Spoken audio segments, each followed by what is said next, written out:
दहशत वाली एक माहौल बना हुआ है और लोग खौफजदा हैं। जैसे आपने आज देखा भी होगा कि बाहर से भी जो स्टूडेंट्स हैं हमारे मुल्क के अंदर, जो लोग बाहर हैं वो भी घबराए हुए हैं और यहाँ भी हालात कुछ ऐसे बहुत ही ज़्यादा खतरनाक बने हुए हैं। आपने तो यात्रियों को यहाँ से निकाल दिया, टूरिस्ट को आप इस वक्त यहाँ से निकाल रहे हैं, गाड़ियों में निकाल रहे हैं, SRTC बसेस में निकाल रहे हैं, पर आप ये सोच नहीं रहे कश्मीरी कहाँ जाएगा, जम्मू के लोग कहाँ जाएंगे, लद्दाख के लोग कहाँ जाएंगे। मुझे और यहाँ से मैं जाके फारूक साहब के यहाँ भी जाना चाहती हूँ।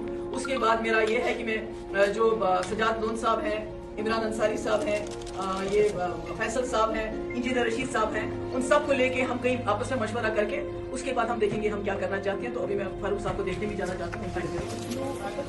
जो है फोर्स को अलर्ट पे रखा गया, फोर्सेस को अलर्ट पे रखा गया, इतनी सारी लगता नहीं। तो मैं एक तरह से आपको यहाँ बंद रखा गया है, कह सकते हैं अपने घर में। आप देखिए गेट नहीं खोले, हम लोग कोई गड़बड़ नहीं, हम तो फारूक साहब और दूसरे लोगों से मिलने जा रहे हैं, इसमें बुरा क्या है।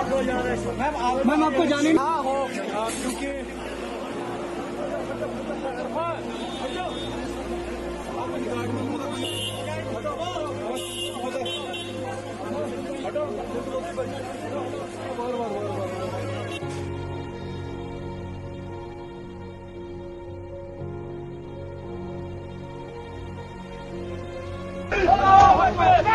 कदम बढ़ो, हमारे साथ है, कदम बढ़ो, हमारे साथ है।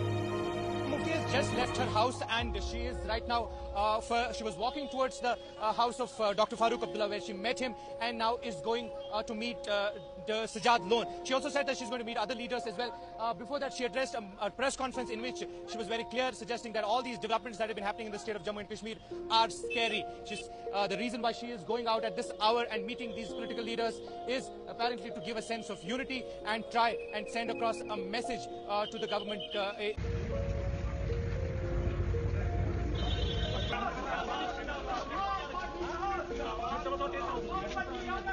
Former Chief Minister Mehbooba Mufti, and she is on way to Governor House to meet and discuss the present situation. You can see these are the vehicles coming out of the church lane. Here the meeting took place. Mehbooba Mufti met Sajad Ghani Loan and Shah Faisal. This is the cavalcade of Mehbooba Mufti coming out of church lane, and now these leaders will be meeting Governor Satyapal Malik. उन्होंने बोला कोई भी collective effort जितना भी होगा महबूबा जी की तरफ से बिल्कुल हम सपोर्ट करते हैं। जीत हुई और क्या गवर्नर साहब ने बोला? गवर्नर साहब से हमने यही बात की कि जो इसमें बाहर के हालात हैं, जिस तरह लोग खौफजदा हो गए हैं, घबराए हुए हैं, तो उसके बारे में हमने बात की, क्योंकि वो ये हमारे कॉन्स्टिट्यूशन है हमारे, तो उनका ये फर्ज बनता है कि अगर लोगों में कोई तशवीश है इसके बारे में बताएं कि ये जो फौज की डिप्लॉयमेंट हो रही है, ये जो एडवाइजरी आज जारी होगी टूरिस्ट को और यात्रियों को वापस जाना चाहिए, बल्कि उनको गाड़ी में भर भर के वापस भेजा जा रहा है। तो हमने बताया कि जम्मू कश्मीर जो है ये एक मुस्लिम मेजॉरिटी स्टेट, बहुत मुश्किल हालात में हिंदुस्तान से इसने हाथ मिलाया है और अपनी यूनिक आइडेंटिटी को मेंटेन करने के लिए, तो इस वक्त लोगों के दिलों में खदशात हैं कि कहीं हमारी यूनिक आइडेंटिटी के साथ कोई खिलवाड़ ना हो।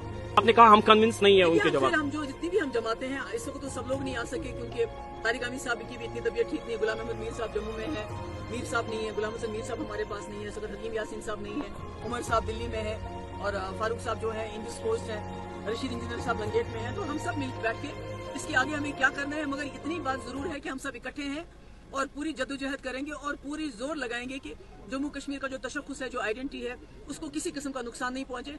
इसके लिए चाहे हमें जो पूरे मुल्क के लोगों के सामने हमें अपील क्यों ना करनी पड़े। की बात हुई तो फारूक साहब को चंडीगढ़ बुला के पूछताछ शुरू होगी, तो कहीं ना कहीं ऐसा लगता है कैरेट एंड स्टिक, उसके बाद उनको टाइम दिया गया है मिलने के लिए, कैरेट एंड स्टिक इस्तेमाल किया जा रहा है कि शायद कल को जो दूसरी लीडरशिप भी है, शायद ये जो करप्शन की बार बार बात हो रही है, इसको एज अ टूल इस्तेमाल न किया जाए, जम्मू कश्मीर के पॉलिटिशियंस को इकट्ठा होने से रोकने के लिए उसका इस्तेमाल ना हो। तो बाकी फारूक साहब मिले प्राइम मिनिस्टर से, उन्होंने क्या बात की क्या नहीं की वो आप सब, हमारा काम है सबको इकट्ठा करना ताकि जम्मू कश्मीर की जो आइडेंटिटी है ये उसका सवाल है, दैट्स एट स्टेक। बाकी फारूक साहब क्या करेंगे, उमर साहब क्या करेंगे, किसको आइसोलेट करेंगे, हम उस मकसद के लिए इकट्ठे नहीं हुए। आप यहाँ जम्मू को भी नुकसान है, लद्दाख को भी नुकसान है, मैंने पहले भी कहा, जो हमारी आइडेंटिटी है as Ladakhi, as Dogra, as Kashmiri, उसको खतरा है, वो खतरे में है। कहीं हम